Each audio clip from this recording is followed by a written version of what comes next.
ఈ సాల కప్ నమ్దే ఇక ఈ డైలాగ్ వాడాల్సిన అవసరం లేదనుకుంటా. 2014 నుండి 16 మధ్యలో ఈ సాల కప్ నమ్దే అనే డైలాగ్ ని ఎక్కువగా సోషల్ మీడియాలో యూజ్ చేసేవాళ్ళు. ఆర్సీబీ టీమ్ కి మొదట్లో ఈ మాట ఎనర్జీ అయినప్పటికీ ఈ డైలాగ్ ట్రోలింగ్ జరిగేసరికి సోషల్ మీడియాలో ఆర్సీబీ మీద బోల్డ్ ట్రోల్స్ అండ్ మీమ్స్. సోషల్ మీడియాలో ఆర్సీబీని రాయల్ చాకర్స్ బెంగళూరు అని కూడా పిలిచేవాళ్ళు. కోహ్లీకి కెప్టెన్సీలో 0 అని కూడా ట్రోల్ చేసేవాళ్ళు. ధోనితో పోలిక పెట్టి మరీ ట్రోల్ చేసేవాళ్ళు. టైటిల్ లేకపోయినా ఫ్యాన్స్ మాత్రం ఎప్పుడు ఆర్సీబీని అస్సలు వదలలేదు. ఇక సోషల్ మీడియాలో ఫ్యాన్స్ మధ్య ఒకటే ట్రోలింగ్, ఒకరికొకరు బద్ద శత్రులుగా చూసుకునేవాళ్ళు. ఇంటి పక్కనుండే సొంత అన్నదమ్ములు కూడా ఏదో వాడాస్తి వీడు వీడాస్తి వాడు కొట్టేసినట్టు రోడ్డు మీద కనపడ్డా కూడా చూసి చూడకుండా ఒకరికొకరు చేతుల్లో మొబైల్స్ పెట్టేసుకుని అందులో ఐపీఎల్ చూసుకుంటూ వెళ్లేవాళ్ళు. కొంతమంది అయితే సోషల్ మీడియాలో ఏడ్చి మరీ మోటివేషన్ డైలాగులు చెప్పేవారు. కోహ్లీ 2011 నుండి 2021 వరకు మాత్రమే ఆర్సీబీకి కెప్టెన్ గా పనిచేశాడు. కానీ ఇప్పటికీ ఆర్సీబీ టీమ్ కి ఎంతమంది కెప్టెన్సీ వచ్చినా సరే ఇప్పటికీ ఆర్సీబీ టీమ్ కి విరాట్ కోహ్లీనే కెప్టెన్ అని చాలా మంది ఫీల్ అవుతారు. గ్రౌండ్ లో కూడా విరాట్ కోహ్లీ కెప్టెన్ అన్నట్టుగానే ఉంటుంది వాతావరణం. ఏదైనా కోహ్లీ డైరెక్షన్ లేకుండా కొన్నిసార్లు టీం నిర్ణయం కూడా తీసుకోలేని పరిస్థితి ఉండేది.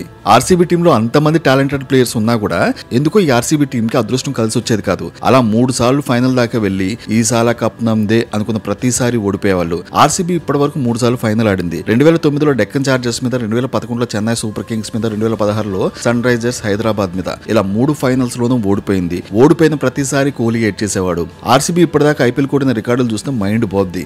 ఐపీఎల్ లో ఏ టీం కూడా కొట్టలేని అత్యధిక స్కోరు ఆర్సీబీ వాళ్ళు కొట్టారు. పూణే వారియర్స్ మీద 263 పరుగులు చేసింది. లోయెస్ట్ స్కోర్ చేసింది కూడా ఆర్సీబీనే అనుకోండి. కోల్కతా నైట్ రైడర్స్ మీద 49 పరుగులుగా అవుట్ అయిపోయారు. Fastest and highest T20 scoring చేసింది కూడా అతనే క్రిస్ గేల్, 175 నాట్అవుట్. అలాగే విరాట్ కోహ్లీ ఐపీఎల్ లో అత్యధిక స్కోర్ చేసిన ప్లేయర్ గా ఉన్నాడు. అలాగే AB de Villiers, Chris Gayle, Kohli ఈ బ్యాటింగ్ లైనప్ చూస్తేనే ఒక్కో టీం కి నరాల వణుకొచ్చేది. కానీ ఏం చేస్తాం, అదృష్టం ఆవగించకూడలేదు. ఐపీఎల్ లో ప్లేయర్స్ అందరూ ప్రతి సంవత్సరం ఒక్క జట్టుకు మారుతూనే ఉంటారు. కానీ కోహ్లీ మాత్రం 2008లో ఐపీఎల్ మొదలైన రోజు నుండి ఇప్పటికే ఆర్సీబీ టీంతోనే ఉన్నారు. ఇలా 17 సంవత్సరాల ప్రయాణం, ఒక్క కప్పు కూడా కొట్టలేదనే బాధ. కానీ ఆ జట్టు మేనేజ్మెంట్ అయిన యునైటెడ్ స్పిరిట్స్ లిమిటెడ్ అనే కంపెనీ, ఇది ఇంగ్లాండ్ కి చెందిన డియాజియో అనే ఆల్కహాల్ కంపెనీ.